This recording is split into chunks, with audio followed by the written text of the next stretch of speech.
बड़ा आनंद था कि माँ नर्मदा, शिप्रा, चामुंडा, तुलजा भवानी, ओमकारेश्वर, महाकाल की ये भूमियां हैं। और इस वर्ष 2022 में इस भूमि की बड़ी कृपा रही मुझ पर। प्रारंभ भी इस वर्ष का इसी भूमि से हुआ, मध्य भी इस वर्ष का इसी भूमि पर रहा, और अब विश्राम भी इसी भूमि पर हो रहा है। और आपको एक बात जानकर के शायद हर्ष हो, मुझे तो बड़ा होता, आपको होगा कि नहीं पता नहीं, लेकिन ये जो इंदौर के क्षेत्र की जो भूमि है, इसकी आज से कृपा नहीं है, मेरे जन्म की कृपा भी इसी भूमि की है मेरे ऊपर।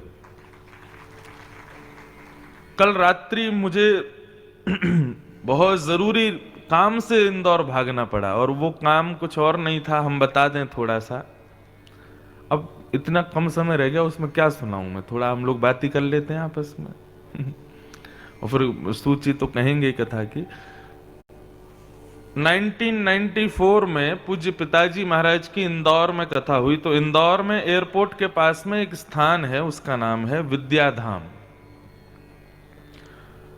विद्याधाम जो है श्री सरस्वती जी का स्थान है, और वहां एक महापुरुष विराजते थे। उनका नाम, नाम तो उनका जो भी था महापुरुष का, लेकिन इस क्षेत्र के लोग उनको भगवान कहकर के पुकारते थे। तो 94 में, मतलब मेरा जन्म नहीं हुआ था, मेरा जन्म 96 में हुआ। तो तब पिताजी की कथा हुई थी, तो मां भी मेरी साथ में आई थी, और मेरी मां का नाम भी नर्मदा है। तो वैसे ही इस क्षेत्र की कृपा तो मुझ पर होनी ही है। तो हमारी मां जब आई, तो वो जो भगवान जिन्होंने पिताजी की कथा करवाई थी, बड़े दिव्य तेजस्वी महापुरुष, और सरस्वती जी की बड़ी कृपा थी उन पर। तो मां ने जब उनको प्रणाम किया, तो वे बोले कि 97 में ठाकुर जी ने हमको दूसरी डेट दी है कथा की, और तब आपका पुत्र आना चाहिए कथा में।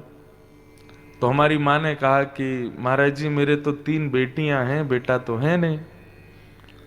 तो महाराज जी बोले कि 97 में जो हमारे यहाँ कथा होगी, उसमें कृष्ण जन्माष्टमी जन्मोत्सव वाले दिन पंडाल के प्रमुख द्वार से जब डलिया आएगी, उसमें लाला के रूप में आपका ही पुत्र आएगा। श्रावण कृष्ण नवमी तिथि बता दी मां को, श्रावण कृष्ण नवमी के दिन आपके घर पुत्र होगा। और मेरी तिथि, जन्म तिथि यही है, श्रावण कृष्ण नवमी 96, और ये बात है 94 की।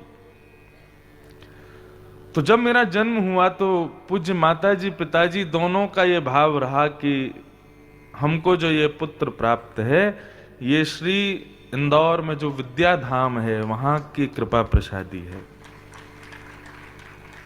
अब मैं जन्म लेने के बाद 97 में इंदौर आया था, उसके बाद सीधा मैं इंदौर आया 2016 में, तब मैं विद्याधाम गया था। तो भगवान तो बहुत वर्षों पहले ही परम पद उनका हो गया, परंतु उनके शिष्य परिकर सब जानते हैं कि ये इंद्रेश जी जो हैं, ये हमारी सरस्वती मैया के ही प्रसाद हैं।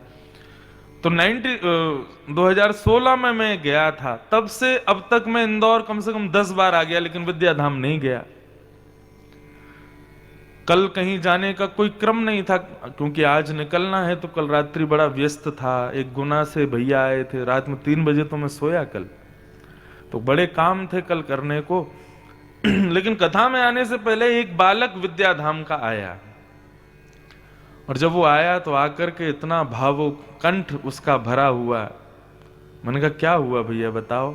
बोले महाराज जी, मैं सो रहा था, तो स्वप्न में भगवान आए थे, जो महाराज जी थे, और भगवान आकर के कह के गए कि इंद्रेश इस वर्ष 3 बार इंदौर आया, लेकिन विद्याधाम नहीं आया। अब उनको कैसे पता? बोले स्वप्न में आकर के महाराज जी ने आग्रह किया कि इंद्रेश को कहो कि वो हमारी सरस्वती विद्या देवी का ही प्रसाद है, अब इस वर्ष की अंतिम कथा वो करके वापस वृंदावन जाए, उससे पहले मां को प्रणाम करे, मां उसको याद कर रही है। कल रात कथा करके जो मैं भागा हूं इंदौर, और वहां पर असंख्य लोग उमड़े थे मिलने के लिए। और जब जाकर के वहां प्रणाम किया तो लगा मेरी वास्तविक मां मेरे सामने बैठी है, जिनकी कृपा से आज मैं कथा कह पाता हूं। ये किसकी कृपा है? सरस्वती की तो कृपा है। कथा कहना, सुनाना, लोगों के हृदय में भक्ति प्रकट करना, कीर्तन गाना, पद गाना, ये सरस्वती की कृपा ना हो। नहीं तो आप यदि मेरी दिनचर्या देखें तो ना तो मैं रियाज करता हूं, ना मैं समय पर सोता हूं, ना समय पर भोजन करता हूं, लेकिन फिर भी ये कंठ यदि सुधरा हुआ है तो ये सरस्वती की कृपा है, और ये उन्हीं विद्या देवी की कृपा है। कल रात्रि जाकर के मैं बड़ा भावुक हुआ, मां को प्रणाम किया और इस भूमि को प्रणाम किया, मालवा की भूमि को, क्योंकि इस भूमि की मुझ पर बड़ी कृपा है। महाकाल की, ओमकारेश्वर की, तुलजा भवानी और चामुंडा देवी और मां विद्या देवी, इन सबकी कृपा, नर्मदा की कृपा, शिप्रा की कृपा से ही मैं कथा कह पाता हूं।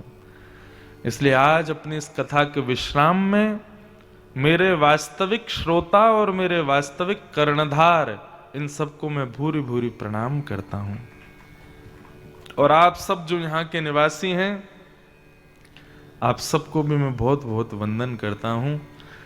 विगत 7 दिनों में कई भाव कहे, कई भाव रह गए, कई भावों का स्पर्श हुआ, बहुत कुछ हुआ। यदि किसी प्रकार वाणी की कोई त्रुटि रही हो या किसी को किसी प्रकार का क्षोभ इस व्यासपीठ के वचन से हुआ हो, तो आप सब लोग सब मां से प्रणाम करके प्रार्थना करें कि बालक को क्षमा करें। आज कथा का विश्राम दिवस है। अधिकतर कथाओं के विश्राम दिवस में ऐसी भागदौड़ में ही रहता हूं, क्योंकि अगले किसी कार्यक्रम में या कहीं पहुंचना होता है। आज का ऐसा है कि अभी यहाँ कथा कर रहे हैं, 11 बजे 11:30 बजे का फ्लाइट है, भागेंगे, वृंदावन पहुंचेंगे और शाम को फिर कथा है वृंदावन में। तो वो करके फिर कल निकलेंगे कलकत्ता के लिए, और 1 तारीख से कलकत्ता के बगल में ही एक मिदनापुर नाम का एक स्थान है, वहां पर कथा का क्रम है। जीवन यही है बंधुओं। और मैं अपनी कथा में कहा करता हूं, ठाकुर जी हमको भागवत जी से केवल एक ही वस्तु चाहिए, इस कथा के करने पर सबको कुछ भी लाभ मिले, मुझे एक ही लाभ चाहिए, और वो लाभ यही है कि मैं श्रोता के रूप में जीव मानस को तो बहुत देख चुका, लेकिन मैं चाहता हूं कि इस कथा का फल ये मिले कि कथा मैं ही करूं, लेकिन श्रोता के रूप में ठाकुर जी बैठे, ठाकुर जी कथा सुने और उनको सुनाओ। उसी भाव के साथ आज के इस कथा प्रसंग को आइए हम विश्राम की ओर ले चलें। संपूर्ण प्रसंगों को भाव पक्ष से प्रणाम करते हैं, सुदामा चरित्र को प्रणाम करते हैं और फिर पहुंचते हैं। तो भगवान का विवाह श्री रुक्मिणी जी के साथ में संपन्न हुआ। श्री कृष्ण साक्षात नारायण हैं और नारायण का विवाह लक्ष्मी से ही होता है।